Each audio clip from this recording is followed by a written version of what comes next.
بالعلم بل بالأدب تنال أعلى الرتب تعش حياة العلماء وقرأ. عظیم پیغام یہ بھی ہے جو دنیا کے ہر انسان کے لیے، وہ یہ ہے کہ یاد رہے اس دنیا میں انسان اخلاق سے انسان بنتا ہے، اس دنیا میں انسان اخلاق سے انسان بنتا ہے، کیریکٹر سے انسان بنتا ہے۔ جس انسان کے پاس اخلاق نہ ہو اسے انسان کہنا انسانیت کی توہین ہے، جس انسان کے پاس کیریکٹر نہ ہو اسے انسان کہنا انسانیت کی توہین ہے۔ محض کوئی اس لیے آئیڈیل نہیں بن سکتا کہ اس کے پاس دولت ہے، محض کوئی اس لیے آئیڈیل نہیں بن سکتا کہ وہ بہت بڑا تاجر ہے، محض کوئی اس لیے آئیڈیل نہیں بن سکتا کہ وہ بہت حسین و جمیل ہے، محض کوئی اس لیے آئیڈیل نہیں بن سکتا کہ وہ بہت اچھا کھیلتا ہے، محض کوئی اس لیے آئیڈیل نہیں بن سکتا کہ وہ بہت اچھی اداکاری کرتا ہے۔ پیارے نبی کی حیات طیبہ سبق دیتی ہے کہ اخلاق یہ انسانیت کی پہچان ہے، انسانیت کی معراج ہے۔ وہی انسان کہلا سکتا ہے جس کے اندر اخلاق ہو، کیریکٹر ہو، جس کی زبان سنجیدہ ہو، شائستگی ہو، وقار ہو، متانت ہو، دوسروں کو اذیت نہ دیتا ہو، دوسروں کی اذیت کو برداشت کرتا ہو، عفو و درگزر کی صفت اس کے اندر ہو۔ یاد رکھیے مسلمانوں کا وہ ہتھیار جس کا جواب دنیا کی کسی قوم کے پاس نہیں تھا، کیا تھا؟ پیارے نبی صلی اللہ علیہ وسلم کی بعثت کے بعد 50 سال کی قلیل سی مدت میں آدھی دنیا پہ مسلمان قابض ہو چکے تھے، اور جانتے ہو جس ہتھیار کا جواب دنیا کی کسی قوم کے پاس نہیں تھا وہ یہی اخلاق کا ہتھیار تھا۔ جب رب العالمین نے اعلان کیا وَإِنَّكَ لَعَلَىٰ خُلُقٍ عَظِيمٍ، اے پیغمبر آپ اخلاق کے بہت ہی اعلیٰ درجے پر ہو۔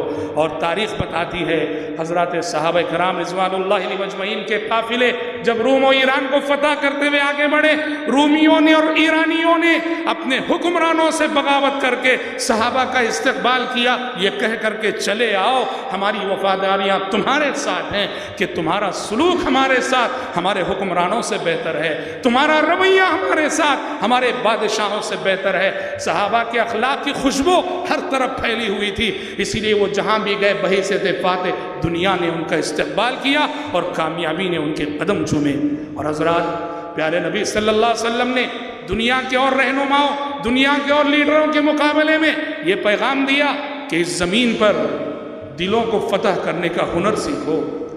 اس دنیا میں بہت سارے لوگ بادشاہ ہیں، حکمران ہیں، وہ ممالک فتح کرتے ہیں، وہ شہر فتح کرتے ہیں، وہ زمینیں فتح کرتے ہیں۔ پیارے نبی نے پیغام دیا کہ پہلے دلوں کو فتح کرو، پہلے دلوں کو فتح کرو، دلوں کی فتح ہی سب سے بڑی فتح ہوتی ہے۔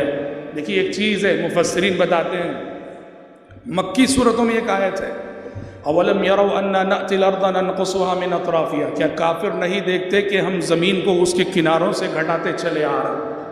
مکی صورتوں میں یہ آیت ہے، اور اس آیت کی تفسیر مفسرین لکھتے ہیں کہ مطلب یہ ہے کہ کافر نہیں دیکھتے کہ اسلام اس مسلمانوں کی فتوحات کا سلسلہ آگے بڑھ رہا ہے، مشرکین شکست کھا رہے، یہ تفسیر کرتے ہیں۔ اگر آپ مکی زندگی کا جائزہ لیں گے تو مکے کی صورتحال تو یہ تھی، مکی زندگی میں مسلمانوں نے کوئی ملک فتح نہیں کیا، صورتحال تو یہ تھی کہ خود سرزمین مکہ مسلمانوں کے لیے تنگ ہو رہی تھی۔ پھر اس آیت میں جو اللہ کہہ رہا ہے کہ سرزمین کفر سمٹ رہی ہے، سرزمین اسلام پھیل رہی ہے، یہ کون سی فتح ہے؟ یہ وہی اخلاقی فتح ہے، یہ وہی دلوں کی فتح ہے۔ سچ ہے کہ کوئی سیاسی فتح مسلمانوں کو حاصل نہ ہوئی تھی، مسلمانوں نے کوئی ملک مکے میں فتح نہیں کیا تھا، لیکن مسلمانوں نے بہت سارے دل فتح کر لیے تھے، بہت سارے دل فتح کر لیے تھے۔ اسلام دلوں میں داخل ہو رہا تھا اور اسلام کی برتری کو لوگ تسلیم کر رہے تھے۔ اللہ رب العالمین نے اس آیت میں دلوں کی اس فتح کو کفر کے سمٹنے اور اسلام کے پھیلنے سے تعبیر فرمایا ہے۔ اور حضرات میں 2 منٹ باقی ہیں، آخری بات پیارے نبی صلی اللہ علیہ وسلم کی حیات طیبہ دنیا والوں کو یہ پیغام دیتی ہے کہ دنیا کے لیے جینا نہیں ہے۔ آپ نے اپنے اقوال سے، اپنے اعمال سے، اپنے معیار زندگی سے یہ پیغام دیا کہ دنیا میں دنیا کے لیے جینا نہیں ہے، دنیا میں آخرت کے لیے جینا ہے۔